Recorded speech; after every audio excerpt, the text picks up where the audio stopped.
Vamos entonces a empezar este acto que hemos estado a punto de suspenderlo, vamos, hace nada, porque con toda la lluvia que ha caído esta noche, etcétera, etcétera. Y entonces pues empezamos siempre saludando un poco primero al director de la escuela, que este año también, bueno, pues ha tenido un problema de salud, que no ha podido venir y que se ha excusado porque siempre le gusta estar aquí presente, así que nosotros le damos las gracias de todas maneras por la ayuda que siempre nos brinda hacia este taller. Y al departamento de construcción también, que a través de su director, y que siempre también nos ayuda y mantiene un poco esta idea un poco de la pedagogía haciendo las cosas, ¿no? Normalmente nosotros hemos estudiado el gótico pues siempre con libracos, enciclopedias, aprendiéndonos nombres, fechas, etcétera, acontecimientos. Pues no, aquí estudiamos el gótico construyéndolo y entendiendo bien qué significa precisamente esta manera de construir tan extraordinaria, y que hoy a lo largo de este acto pues seguramente todos nosotros lo vamos también a comprender y a entender, ¿no? Bueno, gracias también a todos los que habéis venido, desafiando las inclemencias del tiempo, porque con la noche y la mañana que ha hecho era verdaderamente para haber desistido, ¿no? Y bueno, pues afortunadamente aquí estamos otra vez como todos los años y vamos a empezar. Sí quiero dar las gracias y además os quiero contar a todos que este taller probablemente le va a crecer un satélite en una universidad muy lejos de aquí, en Querétaro, en México. Entonces, aunque no voy a saludar porque este año como no se retransmite por internet, pues, en fin, no voy a mandar saludos a los colegas y antiguos alumnos del taller del programa Erasmus que están por toda Europa, pero sí voy a saludar porque este vídeo que estamos filmando se va a colgar en YouTube también y probablemente se va a ver en México en su momento, ¿no? Bueno, pues la Escuela de Arquitectura de la Universidad Politécnica de Querétaro se ha interesado por este taller y probablemente vamos a empezar el curso que viene a construir bóvedas mexicanas, porque en el mismo siglo XVI en que se construyen estas bóvedas aquí, resulta que se están construyendo en México también. Y eso es todo un patrimonio cultural formidable que está allí por sacar, por poner a flote y difundir, ¿no? Entonces esperemos que todo vaya bien y este taller pueda tener lugar. Allí está el profesor Jorge Sánchez Sendiz, que ha sido alumno de esta escuela de arquitectura, y también su director, al cual le vamos a mandar también un saludo desde aquí, don Aurelio Domínguez. Bueno, vamos a comenzar. Entonces vamos a empezar al destimbrado de esta bóveda y os voy a contar un poco de dónde ha salido la bóveda de este año. Esta es una bóveda que, como las anteriores, proviene de una tesis doctoral. Alguien que está haciendo la tesis doctoral conmigo, que por cierto es un chico italiano que vive en Londres, o sea, para que veamos cómo es un poco Europa ahora, ¿no? Y entonces, pues él está haciendo su tesis doctoral y hace ya años que me lo encuentro en Francia en un tren y hablamos, él me conocía y me dice, pues yo querría hacer una tesis doctoral con usted porque esto me apasiona, esto de las bóvedas y tal. Y entonces digo, pues mira, él en aquella época estaba viviendo en Barcelona, y yo le digo, pues mira, en Cataluña no hay nada en este momento, a nadie que esté estudiando precisamente la cantería, el corte de piedras en Cataluña. Y yo siempre que he ido allí, pues he visto cosas extraordinarias, ¿no? Pues puede ser una buena idea. Fabio, que así se llama esta persona de la cual estoy hablando, comienza su tesis doctoral y de pronto en un pie de página, una línea que había, ve un libro que tiene una familia particular en Barcelona, que escribió un tal Josep Ribes en el siglo XVIII. Siglo XVIII, estamos en plena ilustración. Y de pronto pues él va a mirar, va a la familia esta, llama a la puerta, le abren, pues mire, he visto que ahí tienen ustedes un libro. Sí, pues allí estaba en el cuarto de estar, lo sacan, lo miran allí y tal. Y de pronto él se da cuenta que era un tratado de cantería fabuloso. Y en ese tratado de cantería, que no solamente era cantería medieval, sino cantería clásica también, renacentista, había una parte dedicada a las bóvedas de crucería. Bueno, le dijo, ¿podría yo fotografiar esto? Sí, pues fotografía lo que quiere, fotografió todo aquello. Y ahora es un tratado que todo el mundo conoce, pero es desde hace 3 años o 4 aproximadamente. Ahora esta familia se ha dado cuenta de la importancia de este libro, ahora está en la Biblioteca Nacional de Cataluña y ahora ya lo puede visitar todo el mundo, vamos, lo puede consultar todo el mundo. Entonces, de ese tratado, el capítulo dedicado a las bóvedas de crucería es enorme. Y entre esas bóvedas de crucería estaba esta. ¿Por qué nos llamó la atención esta bóveda? Porque es muy rara. Es una bóveda que no es española. Es una bóveda de las que en realidad es alemana. Los alemanes le llaman una bóveda en red, Netzgewölbe. Entonces, ¿qué es lo que le pasa? Pues fijaros, no tiene clave central, como siempre las bóvedas españolas tienen su clave central, y los arcos diagonales en cruce de ojivas, que se llaman, ¿no? Pues esta tampoco tiene eso. Entonces, lo que tiene son como 4 claves en la parte superior, formando un cuadradito, y a partir de ahí se van desparramando los arcos, formando una especie de redecilla. ¿Lo veis? La red de las Netzgewölbe. Y esto está destinado a poner otra bóveda exactamente igual al lado, y entonces esa redecilla se va conectando unas con otras, y entonces se va formando una red que coge lo que se dice el conjunto de la iglesia, ¿no? Bien, pues esto es precisamente un tipo de gótico, de bóveda gótica, que no existe en absoluto en España, o prácticamente hay muy pocos ejemplos, y sin embargo es muy frecuente, por ejemplo, en Alemania, ¿no? Bueno, ¿por qué Josep Ribes en el siglo XVIII se interesa por este tipo de bóvedas y dibuja una, etcétera y tal?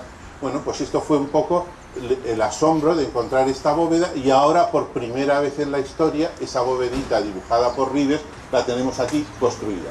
¿De acuerdo? Bueno, pues yo creo que entonces, así como introducción, yo no voy a hablar mucho más. Ahora vamos a empezar ya el trabajo de descimbrado y os voy contando cosas a medida que se va procediendo a retirar Entonces, Diego, si estáis preparados, por ejemplo, cuatro de los alumnos del curso que quieran participar. Se construyó durante el verano en un Summer School que organizamos aquí en este taller, y que vino gente muy variopinta, pues en fin, que ya nos conocía y que decidió participar con nosotros en esto, ¿no? Es decir, ahora que tenemos aquí presentes a los alumnos de la Escuela de Islas Filipinas, que vienen todos los años, además con sus profesores, a ver este acto, pues que sepan que están invitados y que pueden participar en este taller a través del Summer School que organizaremos aproximadamente en el mes de julio del año que viene. ¿De acuerdo? Así que estar un poco en contacto, y si queréis venir a construir una bóveda, pues podéis hacerlo con nosotros. Esto que vamos a quitar ahora es lo que se llama una cimbra. Una cimbra es, como veis, una estructura de madera bastante importante que sujeta todas las piedras de la bóveda. Es decir, que primero hay una labor de talla, hay que tallar todas las piedras y luego se produce el montaje, ¿no? Es decir, vamos a colocarlas. Pero para poderlas colocar necesitamos un armazón provisional, que es la cimbra, que es lo que vamos a quitar ahora, ¿no? Los obreros se movían por esa plataforma. En esa plataforma se dibuja toda la planta de la bóveda, y así sabemos dónde están los cruces y dónde podemos poner los pies derechos para sujetar las claves, ¿no? En una bóveda gótica, la cimbra es un elemento muy interesante, ¿no? Porque aquí podéis ver cómo la cimbra solamente se coloca debajo de los arcos. Es decir, no tenemos que hacer una cimbra general para toda la bóveda.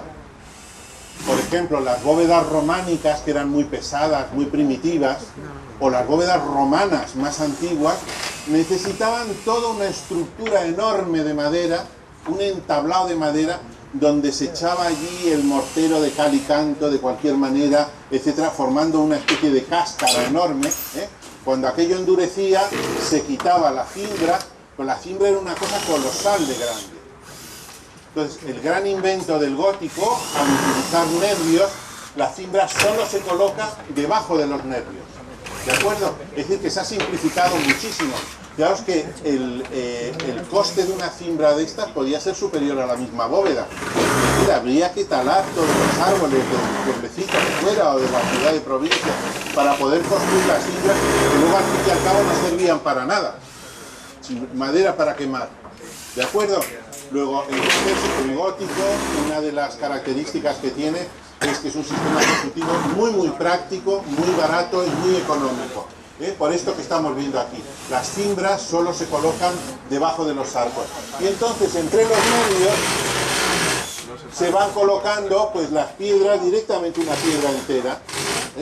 Se puede colocar seguramente con una piedra o dos piedras, rellenar los espacios que van quedando entre los nervios. Eso hace que el gótico es un estilo que no acaba cuando termina la Edad Media, sino que continúa y continúa y continúa. Y por ejemplo en el siglo XVIII, Josep Ribes todavía está pensando que va a hacer él construir bóvedas góticas, en plena época de la Ilustración. Y al final llegamos a Londres, la estación Victoria es toda de hierro, gótica también, y entonces es que el gótico no ha terminado nunca, precisamente por ser un estilo tan práctico, tan eficaz y económico, ¿de acuerdo? Y vamos a ver cómo resulta la bóveda. Como os comentaba, en el interior, una de las partes importantes de la bóveda es precisamente las jarjas, el arranque. Fijaros que esos los podemos ver siempre en las cuatro esquinas, las jarjas. No es propiamente la bóveda, en el fondo es una pilastra, porque estamos viendo que las juntas son siempre horizontales.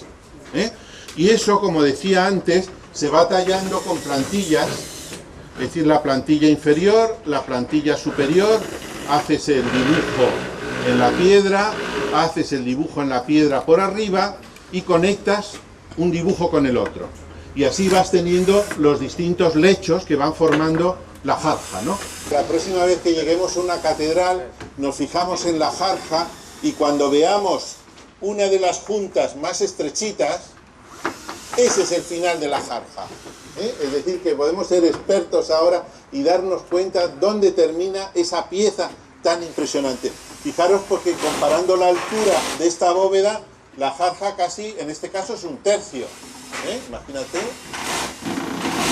Un tercio de la altura de la bóveda no es bóveda propiamente dicho. Es una pilastra grande que además se engancha dentro del muro. Y le da resistencia y solidez a la bóveda. Las monteas, hemos podido construir los vaiveles, y el vaivén, pues al final resulta que sí nos permite tallar la bóveda con su curvatura interior y también el plano inclinado. ¿De acuerdo? Es decir, gracias a esto los alumnos que nunca han hecho una bóveda ni han construido dovela, pues son perfectamente capaces de entender cómo tienen que hacer eso. Una vez que la piedra ya le han conseguido dar la curvatura, pues tenemos el diseño de la cara de testa, que podríamos decir así. En este caso decidimos que iba a ser así, y entonces con esto ya se labra el conjunto longitudinal, digamos, de lo que es la forma de la dovela. ¿De acuerdo? Y ahora otro elemento interesante y siempre muy complejo son las claves. Es decir, donde se juntan los nervios unos con otros. En esta bóveda, precisamente las claves es un elemento muy, muy particular. Porque Josep Ribes las dibuja de una manera muy especial, y es que son inclinadas. Es decir, están como mirando hacia el centro de la bóveda. Las claves góticas, por regla general, son verticales siempre, caen como si fuera una estalactita del techo, vertical. Ya lo veréis la próxima vez que os fijéis en una bóveda, siempre, siempre las claves caen verticales. Bueno, y en este caso concreto, en esta bóveda de Josep Ribes, la clave está inclinada y está mirando hacia el centro de la bóveda. ¿Por qué es esto? Pues esto nos ha hecho pensar mucho. Hemos, en fin, reflexionado mucho, nos hemos dado cuenta de una cosa, que precisamente ya en el siglo XVI en España empiezan a aparecer las claves inclinadas. ¿Existen en Francia? Pues no. ¿Existen en Inglaterra? Tampoco. Parece ser una característica del gótico español que en un determinado momento inclina las claves hacia el centro. ¿Y eso tiene algún interés o es una rareza solamente de eruditos, de tal, etcétera? Pues tiene un interés, porque al final la razón constructiva que le hemos encontrado a este tipo de claves es que de nuevo son mucho más económicas. Seguramente lo vais a entender todos. A ver si me fijáis. Si tuviéramos un arco en esta posición y tuviéramos una clave así vertical, como una estalactita, imaginaros que para hacer esa clave yo necesito un volumen de piedra así de grande. Ahora bien, ahora imagínate que la clave la inclinamos, cortamos y cortamos. Pues ahora yo necesito un volumen de piedra así solamente. Es decir, que se reduce muchísimo el tamaño de la piedra. Y si se reduce el tamaño de la piedra, sobre todo lo que se reduce es las cargas a transportar. Bueno, imaginaros España en el siglo XV, en el siglo XVI, qué caminos, qué barrizales, qué temporales tan impresionantes, ¿no? Y moviendo piedras a tales barbaridades de piedra. Pues todo lo que sea reducir el volumen de la piedra es una cosa formidable e importantísima, ¿no? Estábamos hablando de las claves inclinadas, por tanto quizás sea un invento, dices, español en el gótico, pues quizás sea una aportación, desde luego en Portugal también se hacen inclinadas, con lo cual puede ser una peculiaridad del gótico de aquí de la península ibérica. Claro, hacer una clave de estas inclinadas pues significa controlar unos recursos de geometría que ahora es un poco complicado que os los explique. Pero, en fin, es interesante también esto. Os digo que es interesante hasta tal punto porque nos han admitido una ponencia en el Congreso de Internacional de Historia de la Construcción que se va a celebrar en Chicago el año que viene, precisamente hablando de eso, clave vertical, clave inclinada. ¿Cuáles son los problemas de uno y otro? ¿Por qué aparece este invento de pronto en el gótico europeo, particularmente en el gótico español, ¿no? Bueno, ya vamos viendo mucho más despejada la bóveda, ahora sí que le vemos bien las claves inclinadas. Y estamos viendo que las 4 claves del centro, si os fijáis, tienen sus 4 pies derechos sobre una especie de plataforma central. Los que habéis venido ya otros años ya conocéis cómo es el invento, ¿no? Ahora vamos a destimbrar la parte central de la bóveda y es lo más peligroso, es decir, la bóveda se puede caer en este momento toda ella entera, ¿de acuerdo? Empezamos a ver las jarjas con la última hilada más estrechita que nos indica que es el fin de la jarja y el comienzo de la bóveda propiamente dicha. Como os comentaba antes, es una bóveda en red. Para que esta bóveda sea estable, tiene que tener otra bóveda igual pegada a su lado. Si no, esa clave primera se cae hacia allá. ¿De acuerdo? Es decir, tiene que tener un contrapeso por los costados para que esto se mantenga en su sitio. Nosotros no tenemos ninguna bóveda allí, tampoco tenemos ningún contrafuerte por el exterior. Entonces, fijaros lo que hemos hecho, le hemos puesto un tirante de acero, lo podéis ver que ya se empieza a ver, apretando entre sí las 2 claves en esta dirección, ¿de acuerdo? Porque si no, fijaros que esa ligadura, ese nervio que va en cumbrera, estaría empujando hacia allá y directamente ese arco caería inmediatamente hacia afuera.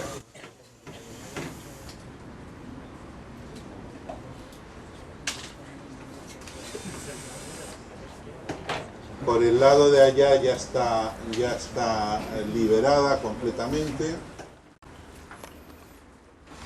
Sin embargo, en esta dirección aquí hay riesgo, ¿no?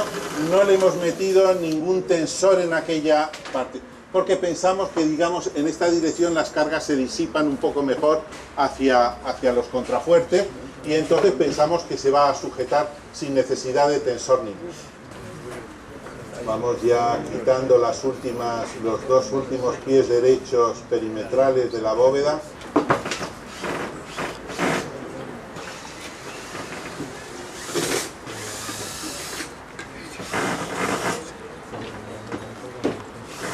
El Summer School se hizo en una semana únicamente. Es decir, que por eso vais a ver unos fallos de construcción que seguramente todos estáis ya viendo, etcétera, que no está del todo bien, pero lo cierto es que se hizo en una semana, gracias a que los problemas ya los teníamos resueltos, ¿no?, con la anterior bóveda. Ya veréis cuando veamos la primera, que está mucho mejor terminada, más acabada, y bueno, pues, y por eso es, en fin, posible, ¿no?, que aquí tengamos algún incidente y esta bóveda pueda venirse abajo.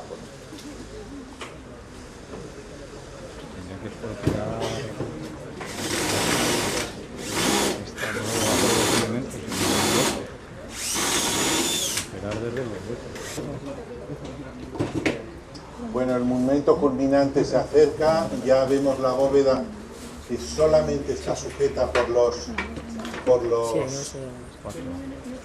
por el castillete central.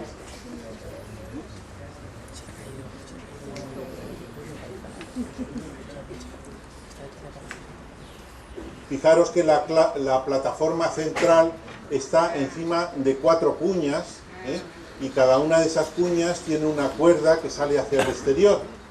Entonces, ahora lo que vamos a hacer es sacar esas 4 cuñas, la plataforma central va a descender, se va a separar de las claves, de las 4 claves que están en la cumbrera de la bóveda, y si la bóveda no se cae, pues hemos triunfado. Pero ahora viene el momento verdaderamente complicado del asunto. Entonces, a ver, cada uno de vosotros poneros en una de las cuerdas. Si todo va bien, la bóveda se sujetará en el aire.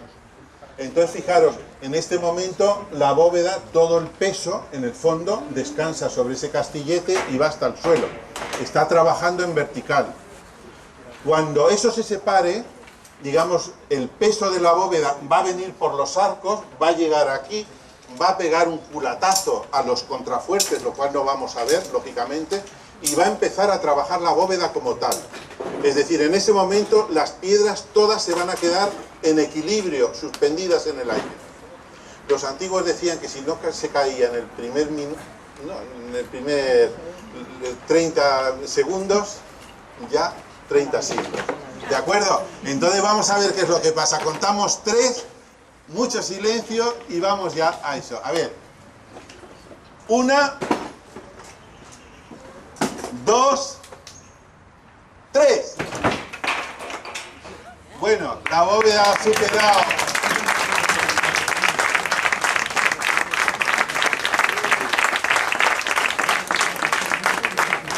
Salvo este pequeño incidente de aquí, de un nervio decorativo, en esta parte toda la bóveda se ha sujetado y ya hemos pasado, yo creo, los 30 segundos.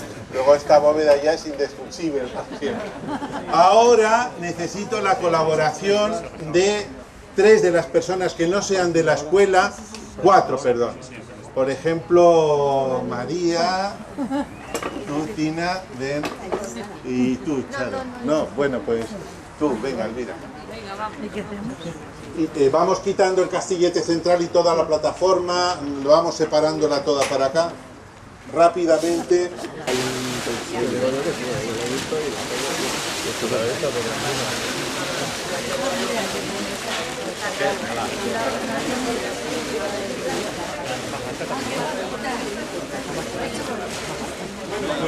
Quizá por lo menos en el tramo de conexión sí que podemos apreciar cómo se forma la red y cómo se conectan los nervios de una de las bóvedas con la otra y se va produciendo esta cosa tan peculiar de las bóvedas alemanas, las Netzgewölbe. ¿De acuerdo? Muchísimas gracias por haber venido, como digo, con el día tan incierto que hacía, y bueno, pues que el año que viene vamos a tener otra bóveda aquí. Si queréis venir, pues estaremos encantados de descifrarlo con vosotros y ver qué es lo que es. ¿De acuerdo? Dale un saludo a todos y hasta el año que viene.